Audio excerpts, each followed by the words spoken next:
Selamat malam para pemirsa, sahabat, teman-teman semua. Bersama Al-Araf TV, kembali malam ini kami hadir menemani Anda untuk obrolan santai. Saya ditemani oleh Bapak Budi Hartanto. Selamat malam Bapak Buya, yang selalu hadir dengan banyak gagasan-gagasan luar biasa. Selamat malam Pak Buya. Selamat malam. Jadi malam ini kita coba membahas tentang, ya kita ngobrol-ngobrol aja, ngobrol-ngobrol ya apa ya,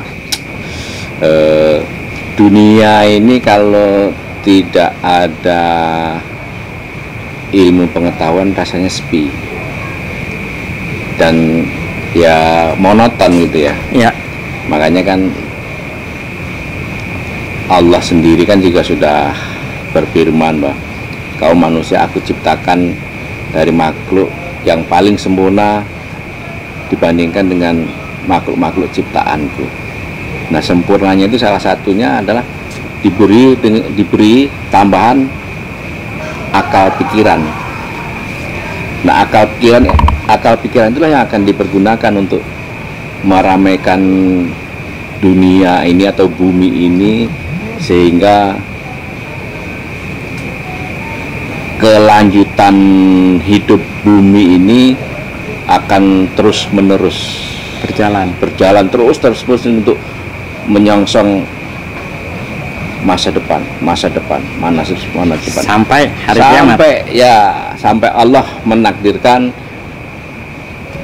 hari kiamat, berakhirnya kehidupan, end of day ya. Iya. Jadi ya antara, kalau saya boleh sebutkan itu ya, antara Al-Quran dan ilmu pengetahuan itu bisa sejalan nggak, Mas? Bersejalan Ya. Sama-sama untuk tujuannya adalah untuk menciptakan keselarasan dalam hidup dunia ya, dan akhirat.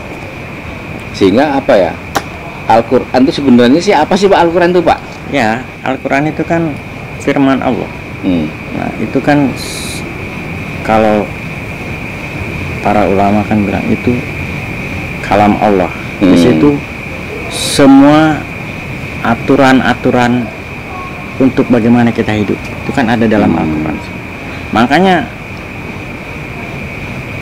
banyak orang yang non-muslim ya, melakukan sesuatu yang berhubungan dengan ilmu pengetahuan, dia buka Al-Quran, dia cari karena rahasianya ada di dalam Al-Quran.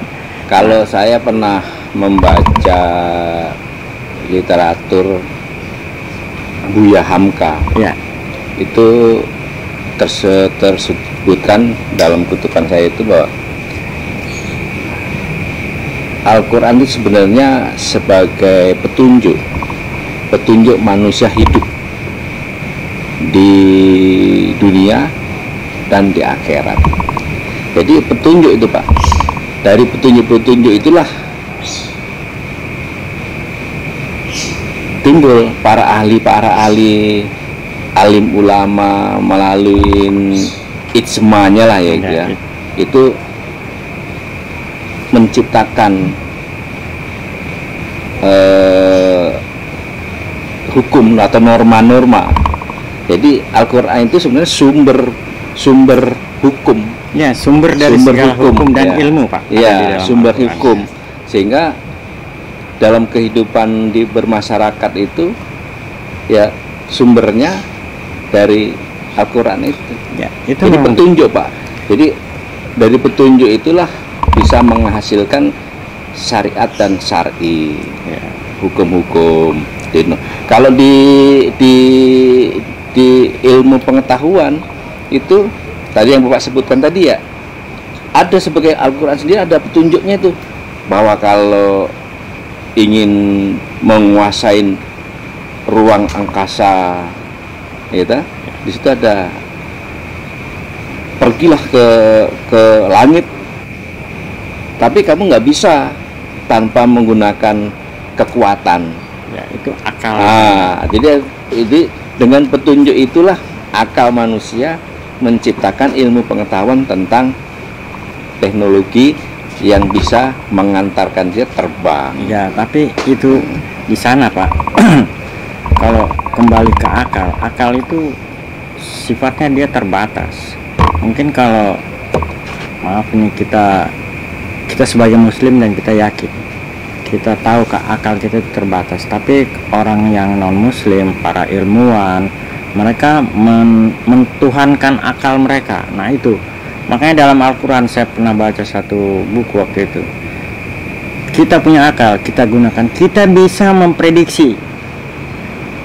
Seandainya kayak di jalan tol ya, kita bisa tahu dalam setahun ini akan terjadi tabrakan 100 mobil. Dan ternyata memang benar dalam setahun itu terjadi tabrakan sekitar 90 mobil. Kan hampir sempurna kan? Tetapi kita tidak tahu mobil siapa yang akan tabrakan. Nah itulah rahasia itu dalam Al-Quran. Jadi nggak bisa, kita bisa prediksi mobil itu akan tabrakan tahun ini 100, 200. Tapi mobil-mobil siapa yang ketabrakan nggak akan ada yang tahu, itu nggak bisa. Karena itu udah rahasia Tuhan. Nah Al-Quran mengajarkan banyak tentang hal-hal seperti itu supaya kita ini menyadari kita nggak bisa hanya berpatokan kepada akal. Kita butuh yang namanya itu kan ada kolbu ya, ada, kita harus percaya juga dengan gaib. Nah akal manusia itu nggak mungkin bisa sampai ke hal yang seperti itu rahasia Tuhan ya. Al-Quran sebuah pedoman yang sangat sempurna untuk kehidupan manusia sampai akhir zaman, dan itu memang benar ya, karena kita meyakini sebagai seorang muslim kan wajib kita meyakininya. Cuma kan di era seperti sekarang ini manusia itu kan udah merasa dia sangat cerdas dan mereka mereka berpikir saya bisa melampaui Al-Quran. Tapi ya kita nggak bisa blaming sama mereka karena mereka di luar kita ya. Kita juga kalau kita silakan aja kalau juga berpendapat. Saya rasa bukan pengertiannya itu bukan melampaui Al-Quran ya. Mungkin beberapa ilmuwan itu ingin membuktikan bahwa petunjuk yang di Al-Quran itu, atau Al-Quran itu kan firman Allah ya, betul. Ya, firman Allah itu benar nggak sih katanya. Jadi ingin membuktikan itu petunjuk firman itu kebenarannya. Makanya dia menciptakan sesuatu. Contohnya aja di bidang teknologi dan ilmu pengetahuan, beberapa bulan yang lalu kan pernah kita ada berita informasi melalui media-media itu bahwa di salah satu negeri di ujung sana itu pernah menciptakan matahari. Oh ya. Jadi matahari kembar. Matahari buatan. Ya. Tadi di situ sebenarnya ingin membuktikan aja gitu loh. Bukannya untuk menyombongkan diri bahwa saya bisa. Tapi kan nggak sesuai seperti aslinya. Artinya kan situ kan tidak bisa membuktikan kekuatan yang Bapak sampaikan tadi itu kan. Dia sebenarnya ingin membuktikan aja.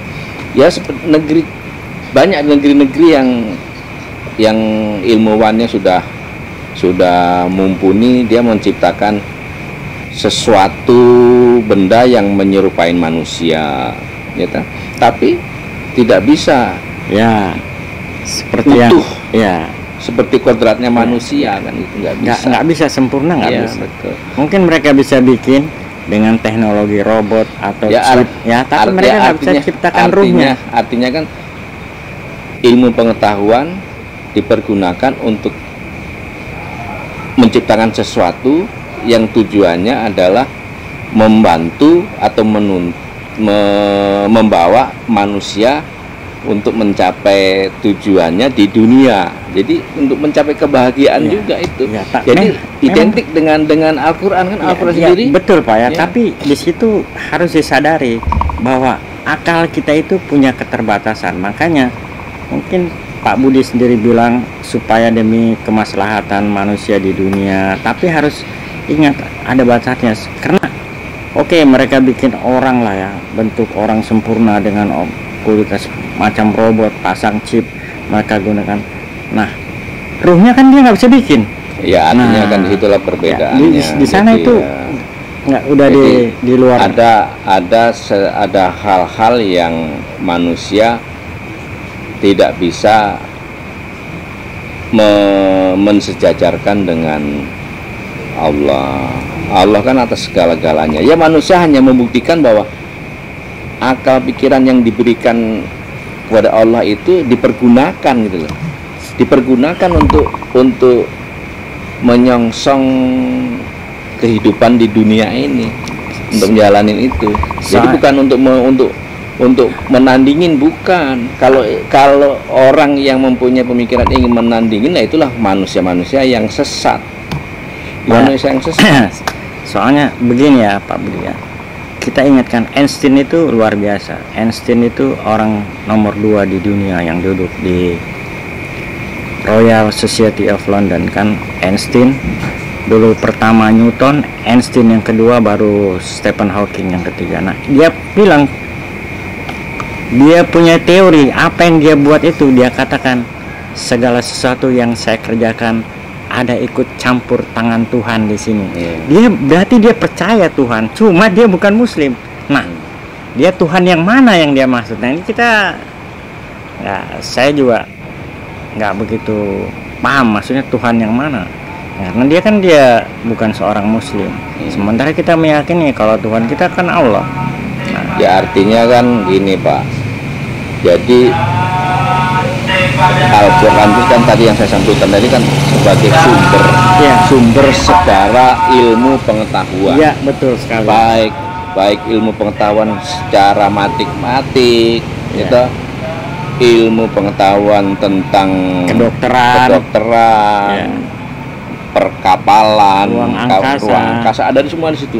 Bahkan di ilmu hukum pun bersumber kepada Al-Quran. Jika norma-norma yang diciptakan di ilmu hukum yang ciptaan manusia itu tidak bertentangan dengan Al-Quran. Karena hukum pertama kali ditulis itu di Irak, Pak. Itu yang hukum pertama di dunia. Ya, mau ditulis di mana saja lah itu ya. Contohnya di Indonesia. Hukum Indonesia itu kan bersumber dari Prancis sampai ke Belanda. Itu Prancis Belanda itu undang-undangnya, hukum-hukumnya tidak bertentangan dengan norma-normanya yang diciptakan oleh manusia ya. Itu sejalan dengan petunjuk-petunjuk yang tidak di Al-Quran. Itu sebagai contoh bahwa Al-Quran adalah sejalan dengan ilmu pengetahuan. Al-Quran sendiri menuntunnya itu, memberi keleluasaan manusia untuk menciptakan. Pergunakanlah akal sehatmu, akal pikiranmu untuk menggali apa yang ada di bumi ini. Artinya diperintahkan itu kan, ditunjukkan itu. Tapi Pak ya, kita tahu hal seperti itu dan memang itu benar. Tapi kenapa kita lihat justru dia keluar dia sudah tahu Al-Quran itu benar, tapi mereka tidak mau mengakui kebenaran dari Al-Quran itu sendiri. Itu termasuk para ilmuwan itu. Ya mungkin belum mendapat rahmat, belum dapat hidayah. Ya. Mulai dari isi-isinya dulu. Kita sendiri juga sebenarnya umat Muslim ya, orang-orang Islam itu sebenarnya sendiri juga harus sadar. Gitu. Sadarnya itu apa? Al-Quran itu jangan hanya dibaca, dihafal saja, gitu. Jangan hanya sebatas lafaznya aja. Buktikan melalui perilakunya, ya. Perilakunya,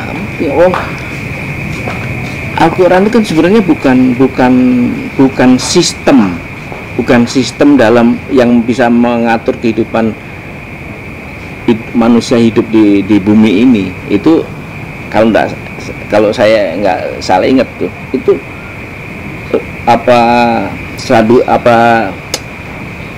yang saya baca nih bukunya dari Buya Hamka itu seperti itu, bahwa Al-Quran itu bukan suatu sistem, tapi sebagai sumber petunjuk lahirnya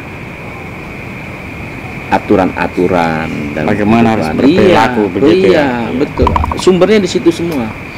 Jadi sayang kalau sumbernya itu kita abaikan.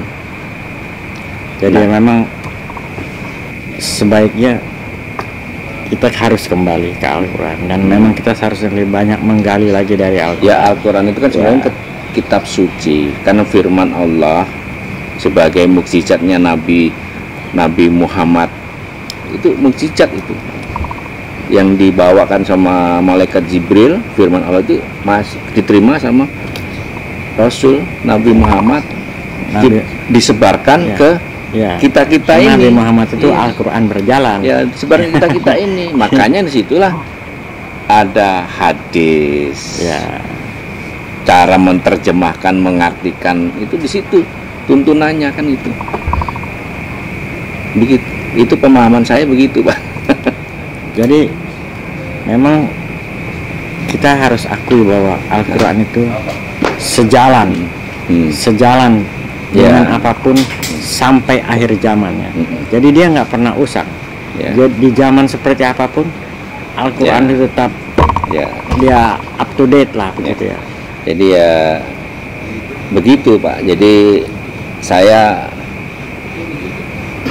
akan mencoba ini, Pak, untuk memahami, mengerti dan melaksanakan, insya Allah, apa yang ada di Al-Quran. Ya, kita belajarlah dari yang ringan-ringan aja, kita aplikasikan gitu loh. Ya, memang aplikasikan, jangan hanya dibaca aja. Ya, harus diimplementasikan sehingga itu kelihatan seperti ini, dan itu betul. Hasil darinya hasil dari semua itu ada dalam Al-Quran. Itu memang sangat luar biasa. Sebagai contoh di negeri di negeri kita ini ya, negara Indonesia itu dibangun dengan dasar-dasar negara terbangunnya terciptanya negara Indonesia. Dasar negara kita apa? Pancasila.